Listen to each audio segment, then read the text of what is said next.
Welcome to the next presentation. I have with me here Christian Fredrikson, CEO of Fingerprint cards, a common guest with us at the bank here.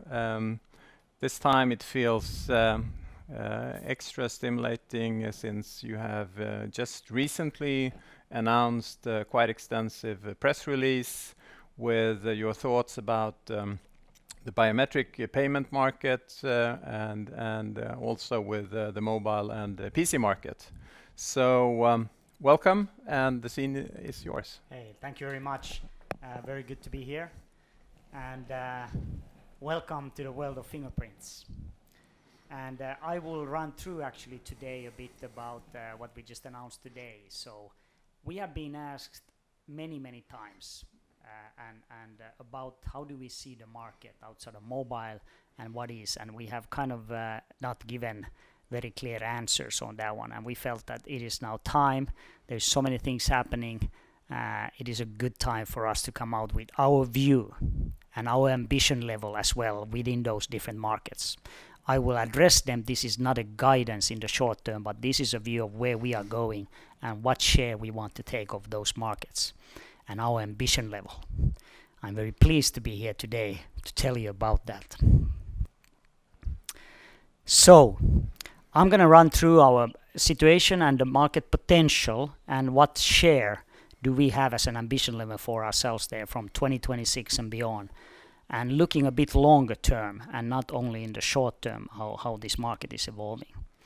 And of course we have done extensive work on when it comes to the roadmap, understanding what do we need to do to drive these different segments.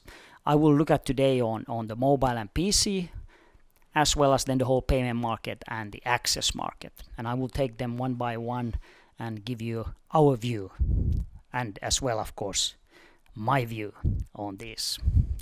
So let's start with the mobile devices and the PC, right? As of today, we have launched with over 450 mobiles. And we see still now, actually we see today that the capacitive market is rebounding. So we are going from the back side of the mobile to the side of the mobile. It's been our innovation, that's something that we have been driving, and we will continue to drive that. We have at the same time been able to, with these movements, we are increasing the market share. But also within mobile business, capacitive is coming back. It is gaining market share. It is an extremely secure, safe, fast, reliable way. And it is very convenient on the side, clearly. And we can see that also, of course, from the Apple launch with the Air iPad. When we look at 2026 and beyond, we still see growth in the capacitive in the mobile as well. So we believe this will be about around 800 million units per year when it comes to the biometric side. That means actually that there is still a growth in population. That means there will be growth in mobile, and we will also continue to get into more feature phones. So the capacitive technology is doing well and will continue to do well. At the same time as we do this, we see already customers that are taking more capacitive into their models again. And that is a clear trend for us. So we believe that that will continue. And we are now shooting for, we have been gaining market share in the capacitive side of it. We believe, and our aspiration is to get even to around 40% market share in the mobile business when it comes to the capacitive technology. Now, then we have the under display where we clearly have not been able to get in yet. We are not in that part of the market. That will still continue to grow as well. It has been a very strong price erosion that has happened also in the under display business as it happened earlier in the capacitive. But we still see that the units are going up, and this will be a market about 600 million units in the biometric part for the under display. There are a bit different technologies there, and we see ourselves working as well towards around 20% or even, let's say, up to 20% market share in this space for us, where of course we are a latecomer as of today. We are not in that part of the market yet, and we're still working to get ourselves into it. I'm very excited about the opportunities in PC. We all know that the pandemic has been a tragic event across the world, and we see a different consumer behavior, both in terms of going more for touchless, but as well in terms of home working. And all that is increasing the need once again for PCs and make it simpler with pins and passwords. So we see a huge clear change in PCs also getting more fingerprint sensors in it, and it is capacitive technology. This is really our home alley. This is really for the place for us to come in and play ourselves. There has been a lot of shifts in this market as well, and now clearly both the consumer as well as the enterprise is clearly moving into biometry and capacitive technology. Our product, which we have launched in the Chromebook area already with many players. Acer, Asus, Google, HP, Samsung, as well as Huawei and Microsoft. So we are there with many players already, but now we will also get into the PC with our new product launches that we have done in this. We expect the first actual real launches for us to be in this business, in the PC business, to happen still this year. I find this an exciting market for us. As I said, this is really straight up our alley. This is where we need to be strong and well doing. The PC market will stay fairly flat over all these years, and it's about 260 million units that is running in this market. We believe that the full penetration when it comes to biometric and fingerprint sensors will be about 170 million units per year in this market. And our aim and our aspiration and aim is to have about 40% in that market, in the PC market. It is a great place to be. All that we work with, all our players, all our partners are in that space. All our supply chain and module houses have taken a big portion of that business, and we are all working within the mobile. It's a very natural move to go in for us there. And also the Scandinavian heritage, high security, high reliability, high volume capability, of course, plays well in all our benefits over there. Now let me get to another exciting area, of course, is payments. We have also, like everybody has been, we have seen many delays in this market over the last few years, and now finally we are on the verge of takeoff. And of course, once again, people want touchless. They do not want to touch the devices or the POS terminals. We have said that many times, and we can see a big shift in this industry right now. So we are very, very happy to be in 21 of the 21 pilots, and we can see now that the first real larger banks in Europe going to launch still this year by bringing biometry into the cards. On the market potential when it comes to biometry in the smart card business. When you look at the population growth, when you look at all the different payment devices that we have included here, which is smart cards, which is of course the biggest portions, wearables, USB dongles, all of that will be payment devices. We believe that by 2026 and beyond, this will be about 6 billion units delivered and sold produced per year. And we believe that 100%, close to 100%, will be contactless. That is clearly the trend. That is what people want. They want contactless, simple, secure payments.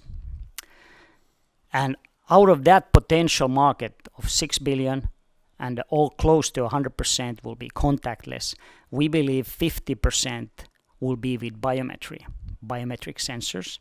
And of that, our ambition is to have 50% market share when it comes to smart card payment cards across the world. And when we look at that, of course, with the launch of the new T-Shape Generation 2 that we just came out with, we will drive the cost of the sensor below $3. That's, of course, needed for the first step to get into volume business and to get going with this one. That is very important for us, and that's, of course, what we do. That is all the learnings from delivered over 1.2 billion sensors into the mobile business and many other businesses to come with door locks and others. All that knowledge in production, in driving costs down, driving efficiency, and driving higher security, all that we have brought into these products. we feel confident that this is our stronghold. This is where we are good.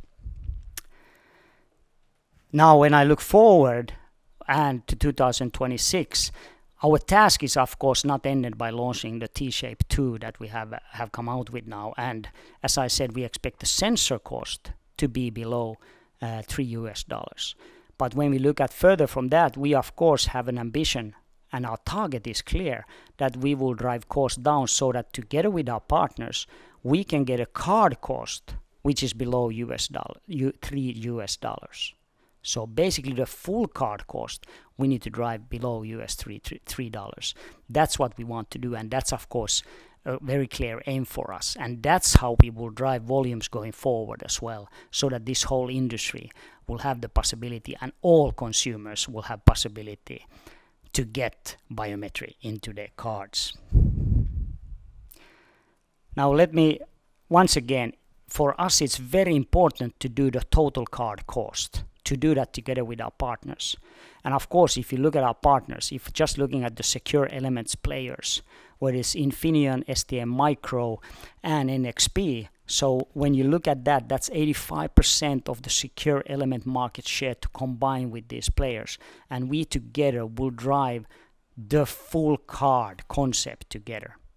That's the capability of this company together with these players. We need those partners as well, and that's how we will drive this combined and drive the market to volume with the right security levels and the right cost levels. This is an exciting cooperation that we have with all the key players in this industry. I am very excited actually about this. And I do have to tell you, being a product company, we have to a little bit show also sometimes the product. This is what our engineers do. This is what we love to do as well, to drive the markets, to get the impact that we want.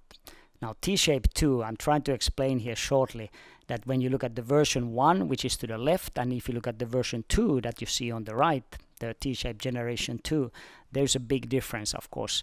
There's a lot of knowledge that was already in T-Shape 1, but we've taken that further, whether it comes to production capabilities, how it is adapted into the production, so that we can do volumes as we do today.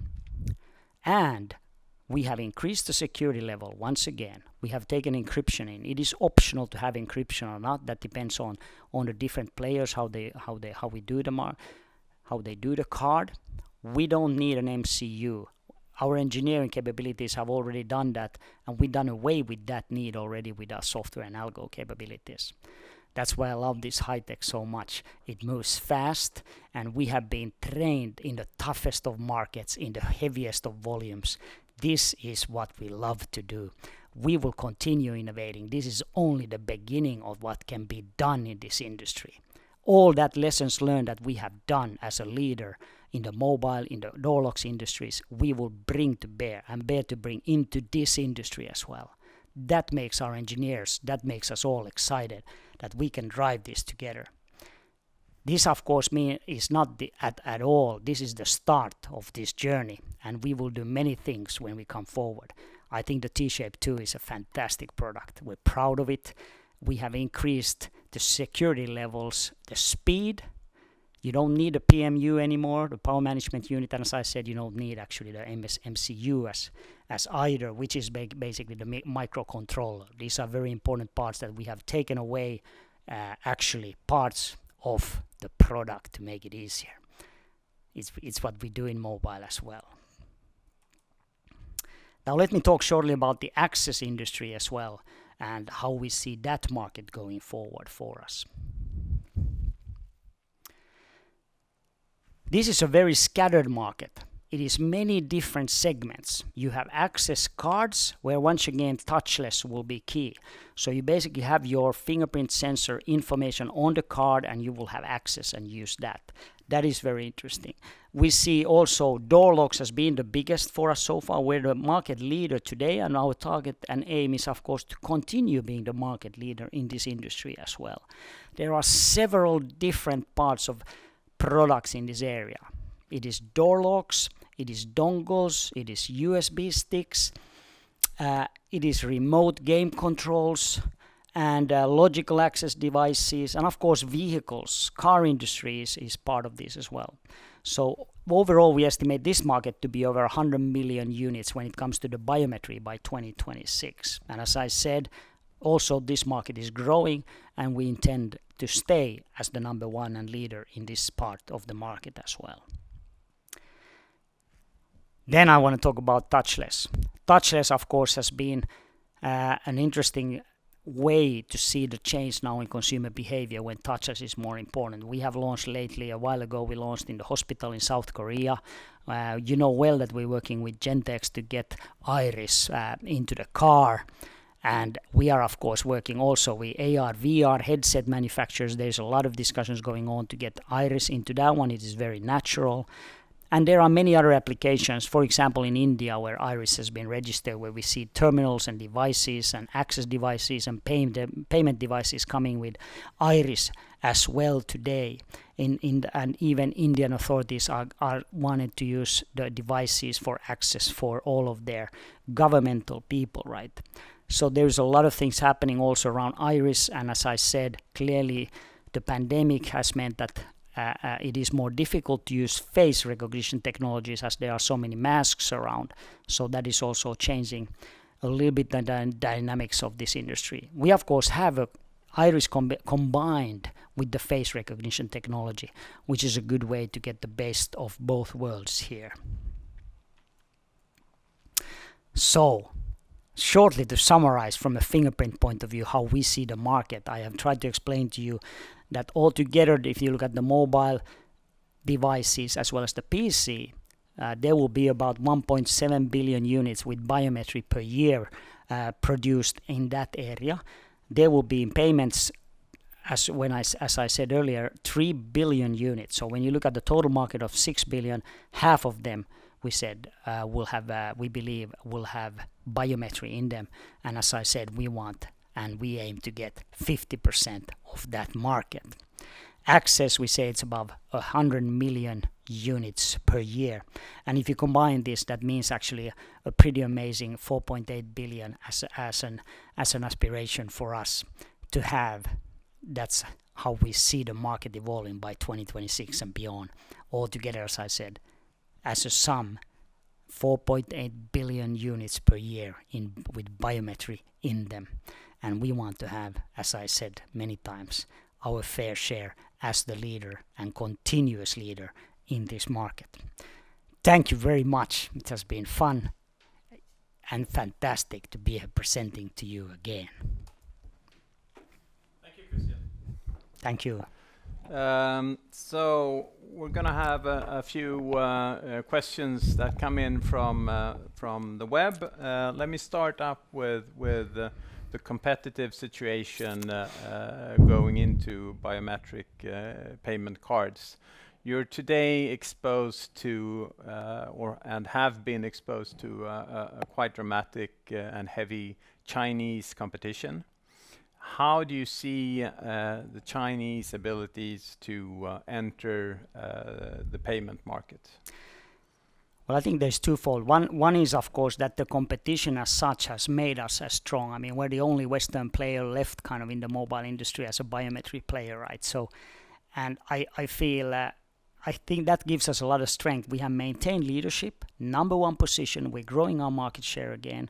So we feel very strong in our capability to innovate and still drive and compete in that.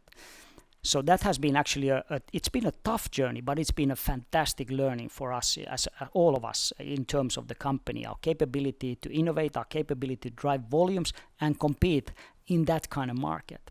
Obviously, with the geopolitical situation globally, you will see barriers coming. So then, because the payment industry is so much in the Western world, driven by that, we also, of course, want to be. So we will work as a neutral player, but I believe that, of course, the payment industry is much better in a way for the Western world, because a lot of the production and a lot of the players, big players, are in the Western world in that industry when it comes to credit card business. So I think that's a benefit, obviously, for us going into that industry, I think. And using all the learnings that we have, and we of course still want to be strong in Asia and continue strong even with the payment industry that is there. Now, within PC and Chromebooks, and also maybe the other areas, how do you see pricing in general as opposed to the mobile industry? Is there a difference?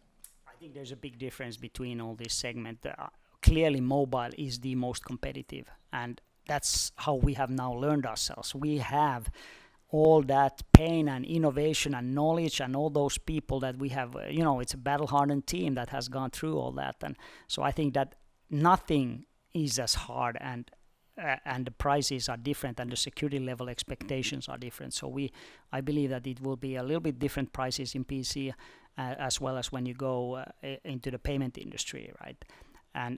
But there is also other requirements on encryption and security and so forth, right? So that's why the prices are in many cases higher. But then again, I think that we want to be the leader and we want to drive volume, so we will bring all that knowledge into these other industries as well, right? Obviously, we want to do that. Mm.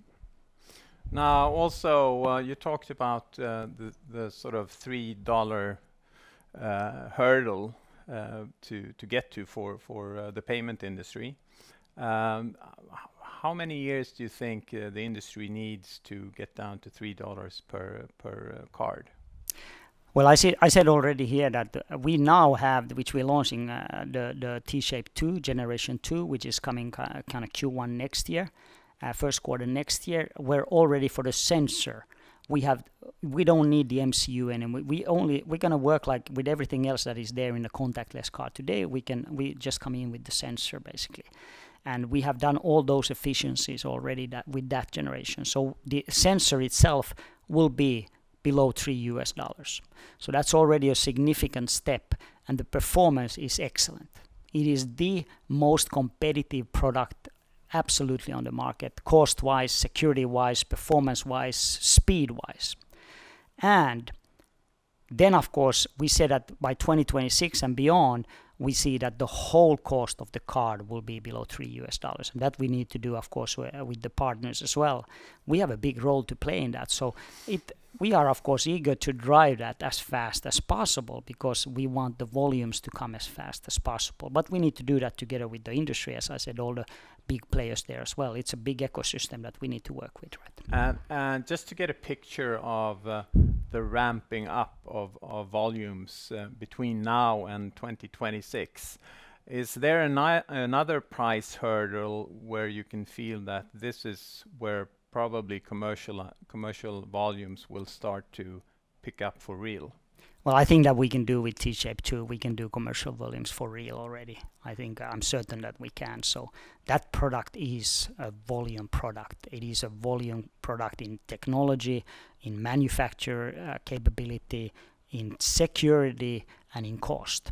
So I think that hurdle is already passed with that. Yeah. And then it's only about how do you take it to all the different segments of the payment industry. Mm-hmm. But for sure, we're already there. So now it is up to the banks to start launching it, actually. I think it is. So they don't there is no need to wait anything anymore, if I would say so. Yeah.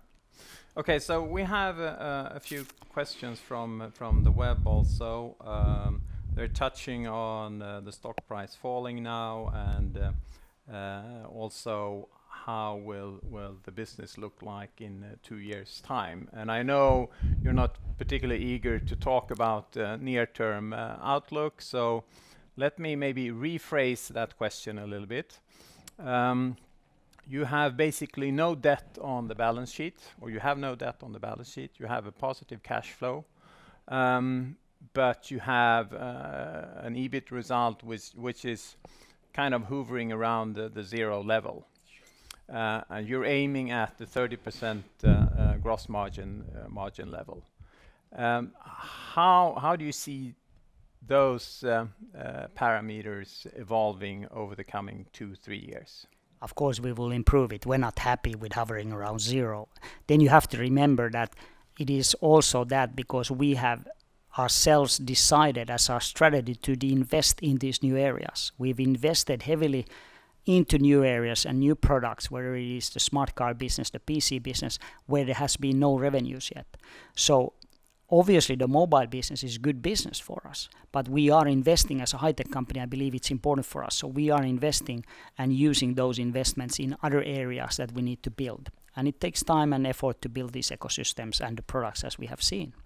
So, but obviously I'm not pleased with at all with zero, right? Obviously that's not something that excites any of us, right? We want to do profits, of course, but at the moment we have felt very strongly as our strategy that it's more important now to expand the business and get the new products out, build the new ecosystems, than just focus only on keeping that EBIT up in the positive area. But obviously that must be a target for us. We are not happy with that, and we must improve. So of course we will improve on it. Okay. And then maybe just a final question, going back again to the positive cash flow and your balance sheet situation. Is there another way for you guys to use the positive cash flow? You have announced the share buyback program. Can you elaborate maybe on that? I suppose as a high-tech company, you always look at all options, right? And this was looking at what we can do with ourselves in the forces that we have. The whole vision here built on that. Of course, you're always looking at what else can you do in structural things in the industry. And that's why it's good to have a positive cash flow and a good and zero debt situation as a company. But that's of course up to future actions for us, and something that is of course done together with the board. That what do we decide to do other things, but this is what we are doing right now, directly, incrementally, and organically, if I would say, right. Okay, great. Thank you very much, Christian. Thank you for a great presentation, and good luck. Thank you very much. Thank you.